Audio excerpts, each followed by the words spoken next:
Hi!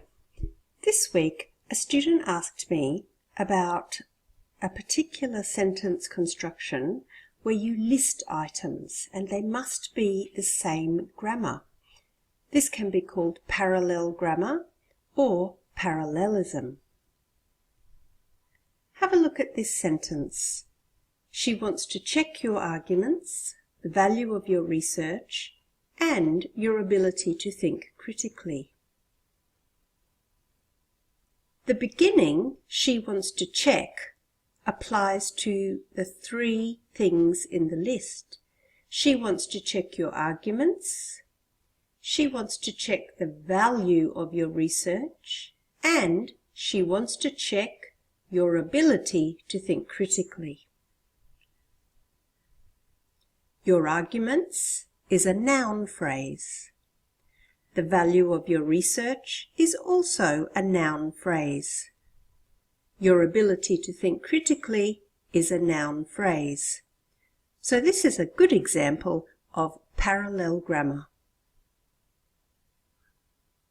Try it for yourself and don't let bad grammar prevent you from success at university, at work, or in your business development. Can you see the list? There's a list of 3 things here. In fact, they are places.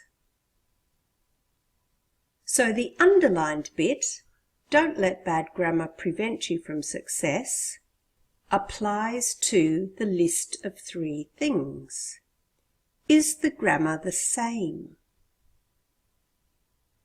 At university is a prepositional phrase.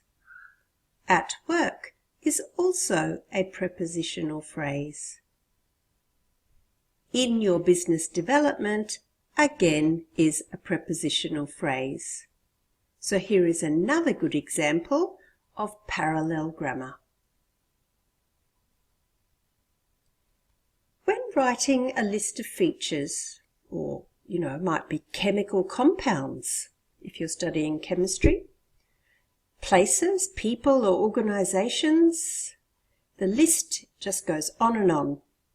Keep the grammar matching. Let's have a look at 2 examples in this one text. The first one is red, the second one is green. I'll read the whole thing through first. It appears to me from my many years of teaching that the students who fail might be going through personal issues or have an underlying learning problem that has never been identified.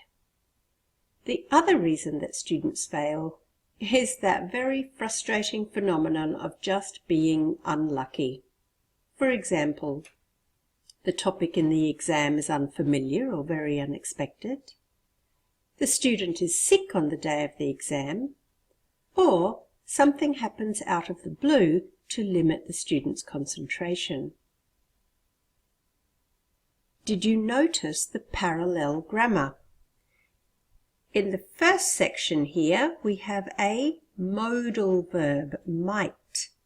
After every modal verb, you must follow with a base verb. So we've got be, going through personal issues, might be, and the second one is might have an underlying learning problem.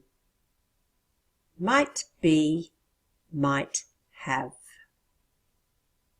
Now let's look at the green. After the words for example, the speaker gives 3 examples, and each example is a whole clause.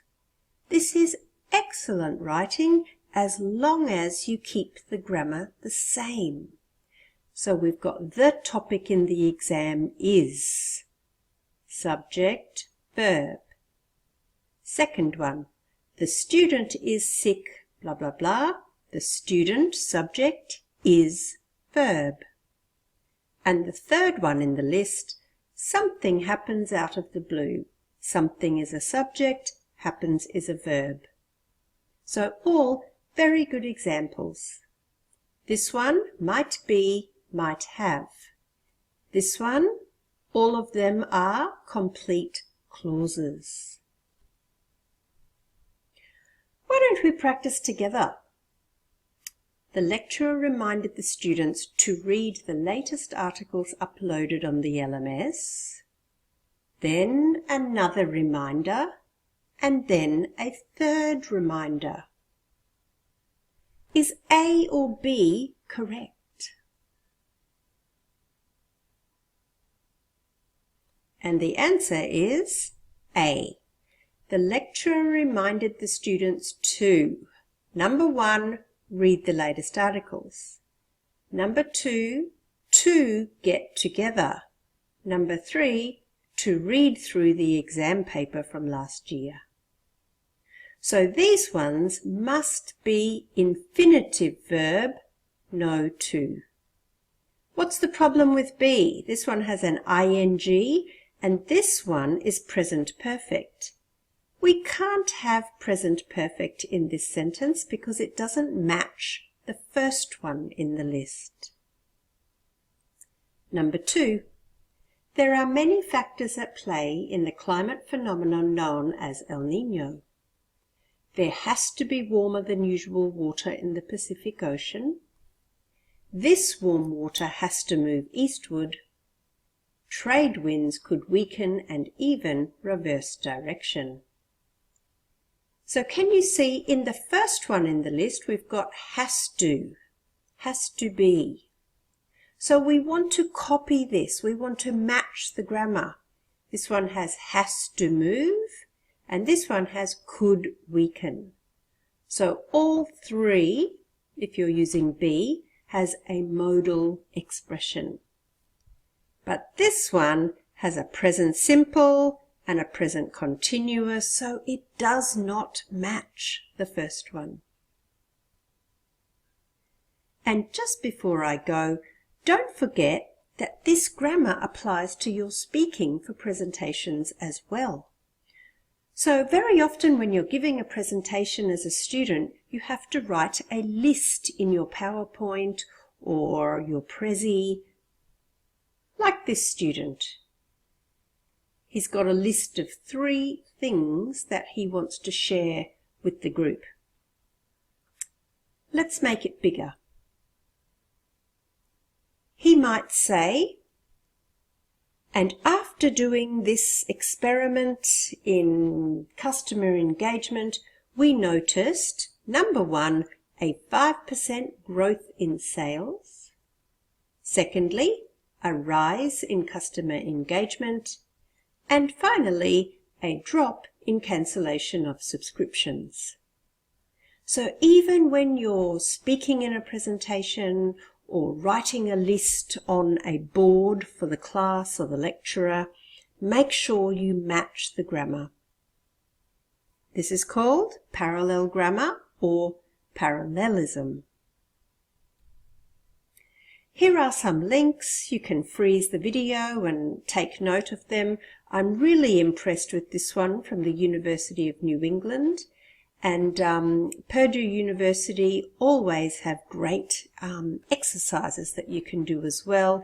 And Grammarly has some excellent examples, of course. So don't forget, I'm here to help. My name is Ruth. You can contact me on any of these avenues. My website is myenglishfuture.com and I look forward to hearing from you. Bye.